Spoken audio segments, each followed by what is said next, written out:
जय सिया राम, जय श्रीमन नारायण। आज मैं बातें करने वाला हूँ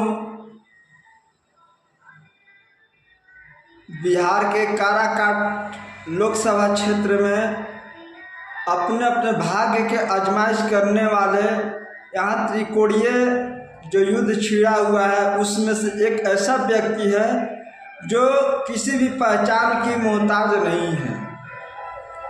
उनका जो मुझे डिटेल्स मिला है उस डिटेल्स के आधार पे मैं इनका कुंडली का फलित करके पूरे डिटेल्स को बतलाना चाहूँगा। इनका जो मुझे डिटेल्स प्राप्त हुआ है वो इंसान का नाम है पवन सिंह, जो भोजपुरी जगत के सबसे बड़े और सबसे स्टार अभिनेता माने जाते हैं। और मैं उस व्यक्ति को धन्यवाद कर देना चाहता हूं जिन्होंने मुझे उनका डिटेल्स को दिया है। उनके चचेरे भाई सतीश सिंह, इनका बर्थ डेट है 5 जनवरी 1986 और कलकत्ता में के बंगाल में इनका जन्म हुआ है। इनका पैतृक स्थान आरा के जो कहरी ग्राम में स्थित है। तो इनका अगर पर्सनालिटी नंबर की हम बात करें अंक ज्योतिष के आधार पे तो 5 है और 5 अंक ज्योतिष में बुध का अंक है और बुध जो है बुद्धि को देता है। इससे अब आप समझ जाएंगे कि इस आदमी के पास कितना बुद्धि होती होगी। बुध यानी बुद्धि जो हमारी है दिमाग से काम करती है और इनका मूल्यांक 5 है और हर काम दिमाग से सोचते हैं और दिमाग से करते हैं। इस चुनाव में भी इनके दिमाग का इनको फायदा बहुत मिलने वाला है। दूसरा पॉइंट होता है एक इनका भाग्यांक, जो इनका बर्थ समय को जोड़ करके टोटल जो अंक प्राप्त होते हैं अंक ज्योतिष में वो मुझे प्राप्त हुए हैं 3 और 3 अंक जो हैं अंक ज्योतिष के आधार पे वो गुरु का अंक को बतलाया गया है और इनका भाग्यांक 3 है और 3 गुरु का अंक है। गुरु सबसे बड़ा ग्रह इनके जन्म तारीख के अनुसार है। अगर वो किसी का भाग्यांक हो तो वो कितने अच्छे अच्छे चीज़ें करेगा।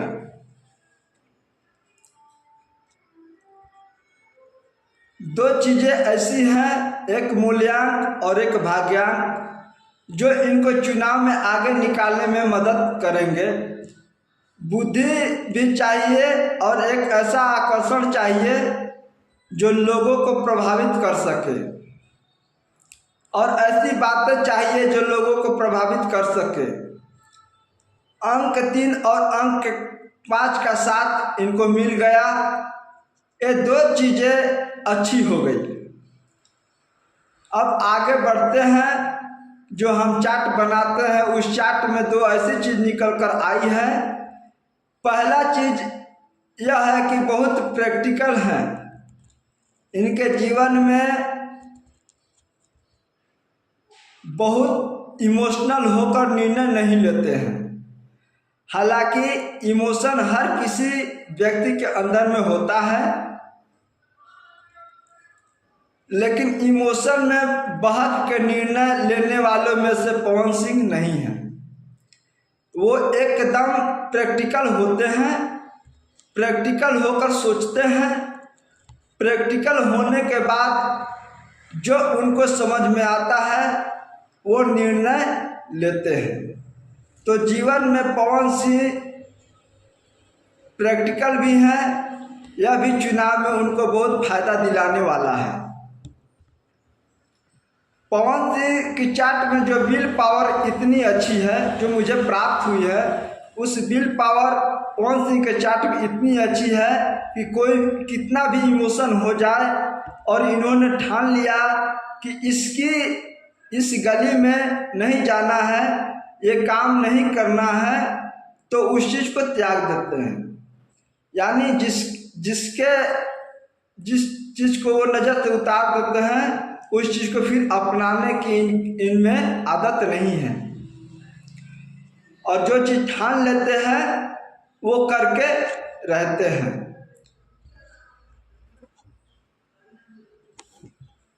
इनकी विल पावर बहुत ही अच्छी है और मुझे राजनीतिक जहाँ तक इनको बहुत राजनीति में लाभ मिलने वाला है। इनके अगर कम्युनिकेशन देखिए, भाग्यांक 3 जो गुरु का अंक है, इनकी बातचीत की शैली भी बहुत अच्छी। जिस तरह से ऑडियंस के पास जाते हैं तो उन्हें पवन सिंह समझ लेते हैं और उसी के तरीके से भाषा का उपयोग कर लेते हैं, तो ये भी 3 ही अंक इनको दे रहा है। ये काफ़ी मशहूर हो रहे हैं। इनके जन्म तारीख में सबसे सुंदर चार्ट जो सामने आया है वो है 11। अंक ज्योतिष में अगर किसी के पास डबल अंक होता है, 11 होता है, ऐसा इंसान बहुत ही आर्टिस्ट होता है। इनको बहुत ख्याति मिलता है, मान सम्मान मिलता है, इज्जत प्रतिष्ठा मिलता है और बहुत ही मास्टर अंक है 11, ऐसा मैं कह सकता हूँ। इनको बहुत ही फायदा देगा अगर आगे पवन सिंह ऐसे ही अपने कामों में लगे रहें तो इन्हें बहुत लाभ मिलेगी।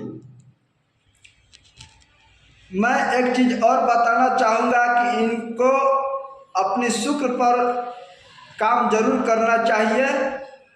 इनके जीवन में जब ज्योति सिंह आई तो इनके जीवन में बहुत बदलाव आया, ऐसा देखने को मिला है।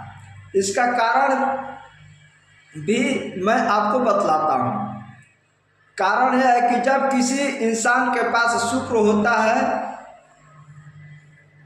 महिला शुक्र होती है, अगर किसी के पास शुक्र अच्छा है वो लक लाती है, लग्जरी लाती है, लव लाती है।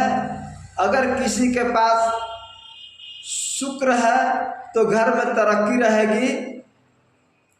पवन सिंह को एक सलाह है कि कोशिश करें कि वो ज़्यादा इमोशनल न रहे। ज़्यादा माँ का आशीर्वाद और पत्नी का प्यार उन्हें बहुत आगे तक ले जाएगी। इनको कोशिश करनी चाहिए कि माँ यानी कि माँ होती है, और माँ का अगर ज्योतिष में देखा जाए तो चंद्रमा होती है, और माँ का चंद्रमा होती है, इसलिए इनको माँ का आशीर्वाद लेंगे तो इनका गुस्सा भी धीरे धीरे खत्म हो जाएगा। अगर माँ का प्यार रहा और माँ का आशीर्वाद रहा तो अगर हम जीतने की संभावना की बात करें तो हम पवन सिंह के डिटेल्स के आधार पर हम उनकी संभावना पर बात करेंगे। अगर इनके चार्ट की बात करें तो बहुत ही प्रबल है। आने वाले समय में सभी लोगों को पता चल जाएगा। लेकिन एक चीज हम जरूर कह सकते हैं कि हम बाइस न हो, ऐसा नहीं है। हम उनके साइड ले रहे हैं, लेकिन मैं इतना कह सकता हूं कि पवन सिंह को बहुत ज़्यादा संभावना है जीतने की। अगर बात हम करें और ग्रहों की तो पवन सिंह के नाम अक्षर से कन्या राशि होती है। कन्या राशि का स्वामी बुध होता है और इनका मूल्यांक जो है 5 है, और 5 जो है बुध का अंक है, और बुध इनका प्रबल है। इसलिए इन्होंने बहुत सोच समझ करके कोई किसी भी बात को किसी के सामने वो रखते हैं। यानी उनकी बातों में वो चीज़ झलकती है जो बहुत सोच समझ करके वो अपने जुबान से बातें को रखते हैं किसी के सामने, वो मीडिया हो या कोई और व्यक्ति हो। अगर हम बात करें उपेंद्र कुशवाहा जी की कुंडली के बारे में, तो उनका नाम अक्षर से वृषभ राशि है। राजा राम सिंह के अगर बात करें तो राजा राम सिंह के नाम अक्षर से तुला राशि है, और इन दोनों का राशि स्वामी शुक्र है। अगर हम बात करें इनके ऊपर शनि, तो राजा राम सिंह के राशि तुला और उपेंद्र कुशवाहा जी के राशि वृषभ पे शनि की 7.5 चल रही है, जो कि इन लोगों को बहुत परिश्रम करना पड़ेगा इलेक्शन में हर कामों में करने के लिए, तो जाकर के कहीं से ये कुछ भी 2-4, 10%, 20%, 40%, 30% तक ये अपना वोट बैंक को कायम कर सकते हैं। अगर नाम अक्षर से हम बात करें पवन सिंह की कुंडली के बारे में, तो इनका राशि कन्या राशि है, और कन्या राशि का बुध स्वामी है, और इनके ऊपर अभी फिलहाल कोई भी शनि का प्रकोप नहीं चल रहा है, और इनका जो समय है वो बहुत अच्छा समय है। बहुत अच्छे समय में इन्होंने अपना निर्णय लिया है। अगर हम बात करें पवन सिंह जी के गोचर ग्रह के बारे में, तो इनके सूर्य गोचर बुध ग्रह के साथ में होकर कर रहे हैं, तो यहाँ पे बुध आदित्य नारायण योग का इनके बुध नारायण योग का निर्माण हो रहा है। और बुध नारायण योग जो है इन्हें इसी साल इसी महीने राज्य सत्ता के सिंहासन पर बैठा करके रहेगा। पवन सिंह सत्ता के सिंहासन पर बैठेंगे, अपने क्षेत्र का विकास और जनता का विश्वास को जीतकर अपने क्षेत्र में नया मुकाम को हासिल करेंगे। जो काराकाट के जनता ने नारा दिया है जय पवन तय पवन, यह नारा सही साबित होगा। अब मैं उन व्यक्तियों को धन्यवाद देना चाहता हूं जिन्होंने उनका बर्थ डिटेल्स मुझे उपलब्ध कराया। आपको बहुत बहुत धन्यवाद। भगवान आपको जीवन में हर तरह के खुशी दे, हर तरह के मनोकामनाओं को पूर्ति करें। आप भी अपने जीवन में अपने भाई की तरह यश प्रतिष्ठा को प्राप्त करें, अपने मेहनत के बल पर आगे बढ़ें। यही मैं मनोकामना भगवान नारायण से करते हैं। अगर आप लोग को यह वीडियो अच्छा लगा हो तो वीडियोज़ को शेयर करें, लाइक करें, कमेंट्स करें। अगर आप हमारे चैनल पर नए हैं तो चैनल को सब्सक्राइब करें। धन्यवाद। जय सिया राम, जय श्रीमन नारायण।